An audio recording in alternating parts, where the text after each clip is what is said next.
Artificial ఇంటెలిజెన్స్‌తో ఒక్క coding రంగంలో మార్పు జరిగింది. సాఫ్ట్‌వేర్‌లో ఆ కోడింగ్ రంగంలో ఉద్యోగాలు పోయినాయి. కొత్తగా ఆర్టిఫిషియల్ ఇంటెలిజెన్స్ వాడుతున్నారు అది. మిగతాది సాంకేతిక మిషనరీ రంగం. చైనా వాడినా, ఇంకోటి వాడినా అవి ఆర్టిఫిషియల్ ఇంటెలిజెన్స్ అనడానికేం లేదు. ఎప్పటినుంచో మిషనరీ ఉంది. ఇప్పుడు అప్‌డేటెడ్.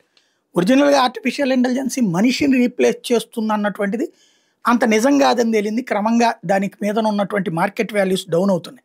కేవలం గూగుల్‌కి ఆల్టర్‌నేటివ్ లాగా కనబడుతుంది. గూగుల్ వెర్షన్ ఫిజికల్‌గా మనం చేతులతో కొడితే ఇది వాయిస్‌తో యాక్టివేట్ అవుతది. లేదా ఇది కూడా దాంతో విజువలైజేషన్ ప్లస్ మనం గ్రాఫిక్స్ ఇట్లాంటివి వినియోగించి ఇదివరకు ఫేస్ మార్ఫింగ్‌లు కావచ్చు, లేకపోతే వీడియోలు సృష్టించడం గాని చేస్తే ఇప్పుడు అది త్వరగా చేస్తుంది. అంటే ఆ రంగానికి బాగా ఉపయోగపడుతుంది. దీనివల్ల ప్రయోజనం ఇప్పటిదాకా పెద్దగా మాటల్లో కనబడుతుంది గానీ చేతల్లో కనబడట్లేదు. నష్టం మాత్రం చాలా కనబడుతుంది ఉద్యోగాలు పోవడం వల్ల. అయితే నష్టం ఇంకొకటి ఏంటి అంటే ఒరిజినల్‌గా మన ఫేస్‌ని రీప్లేస్ చేసేటటువంటి ఇది వీటిట్లో ఉంటుంది. సోషల్ మీడియా దీంట్లో బాగా.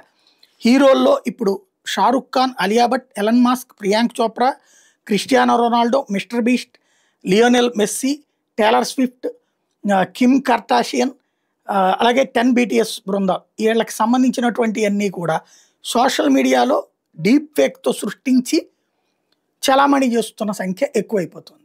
ఇది పెరిగిపోతుంది. ఏఐ చివరికి దీనికి ఉపయోగపడుతుంది. మంచి కంటే చెడుకు ఉపయోగపడుతుంది.